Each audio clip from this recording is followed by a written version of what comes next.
What's going on, child? It is your most favorite diabetic YouTuber in the whole entire world, back with another video that I did do the actual for y'all, but of course this one's a little bit different. Now this one's a little bit different because apparently Bobby Shmurdas is coming out and saying that his dad was a kingpin in Miami, and also apparently he's doing 120 years in prison. Now, I'm not here to gloat, make fun of it or anything. I'm just very curious. It sounds like an interesting story slash, something I never knew.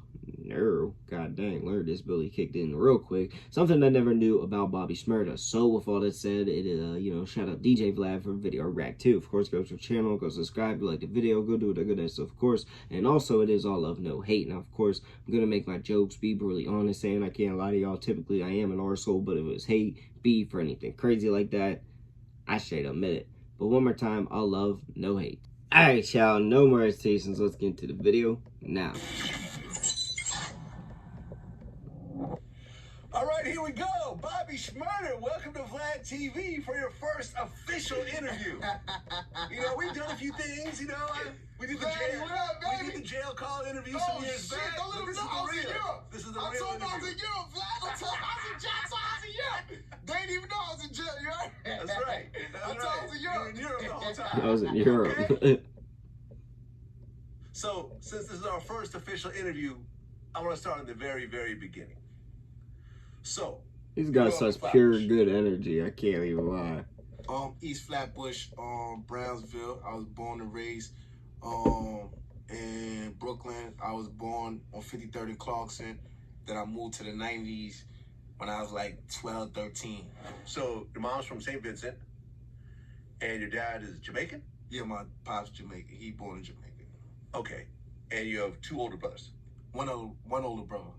Blood older brother, but I got a bunch of brothers. We all grew up in the same building, so it's hard to decipher. You ain't even gonna tell who's my blood brother or not. Got it. Now, your dad, when you were a baby, got locked up. When I was 2 months. Damn. He got 120. He got 120 years. He's supposed to be coming home this year. 120 years. So what did he do to get 120 years? So God. They convicted him on robbery, not even a murder. They convicted him on a robbery. And assault, I think it was like assault and a robbery. Him and Uncle Blocker, they both got convicted on a robbery back in '94 in October. How does a robbery turn to 120 years? Just like how a gun charge turned into 7 years. When they want your ass, they want your ass. You know what I'm saying? So my pops was, he one of them boys in Miami. He's one of them boys, like, you ask about him through the prison system, you ask about him through anywhere. If you from Miami, anybody that's from Miami back in the 90s, my pops is one of those boys. So when they grabbed him, they grabbed him.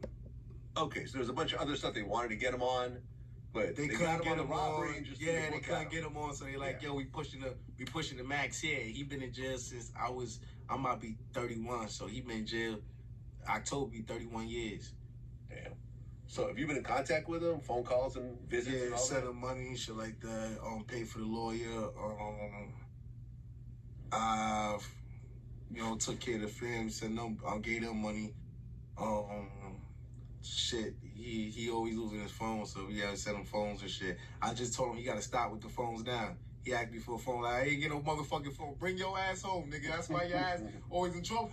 You old motherfucking badass niggas. Niggas are old badass. I got a kid, you heard? My pops like, I got a kid. This nigga's crazy. I ain't upset.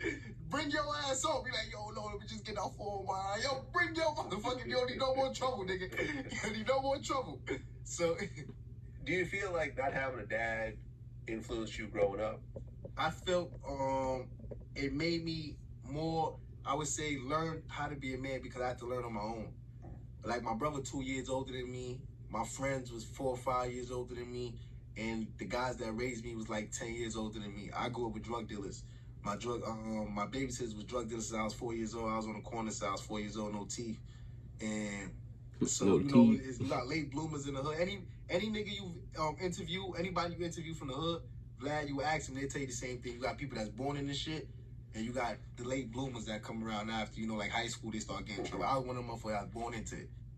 Well, yeah, I mean, your biggest song, you said, I've been selling crack since the 5th grade.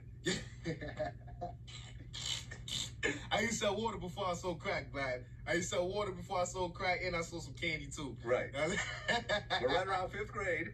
I was 6 years old. I used to sell water on the corner. But around 5th grade. I started selling on candy. Yeah. And I started selling crack when I was like 12, 13. Okay.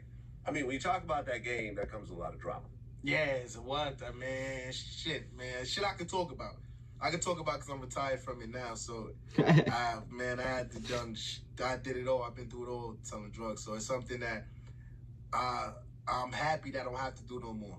That I'm, Right. But it was never my plan to go all the way to selling drugs. Yeah. A lot of people got plans like, you know what I'm saying, niggas 30, 40 still selling drugs. I had plans to sell drugs, to go into real estate. I didn't know I was going to be a rapper. You know what I'm saying? I just ended up being a rapper. I mean, when you talk about that game, you're dealing with addicts. You're dealing with I had to sleep next to jack them. boys, kick doors, That's family. So people ask about my personalities like that because I was born into it. A lot of people, when you a late bloomer, is when you approaching it, it's like you approaching something that's unfamiliar. Everything's familiar to me. The killers, the drug addicts, I slept on couches with drug addicts all day. I'm saying growing up, like motherfucker, there's like 14, 10 crackheads in the house. There's probably like 2, 3 of us that probably don't smoke crack. And we in here like this, sleeping. Alright, so the title literally says he was a kingpin in Miami. Alright, so necessarily I didn't hear that. I heard that, he might have been allegedly doing some things, but he really didn't go into like full definition, which, I was hoping / expecting them to do. But at the same time, he low-key hinted at it, and it's pretty cool. I mean, I guess in common sense, it's cool to learn that, he came from a kingpin, allegedly.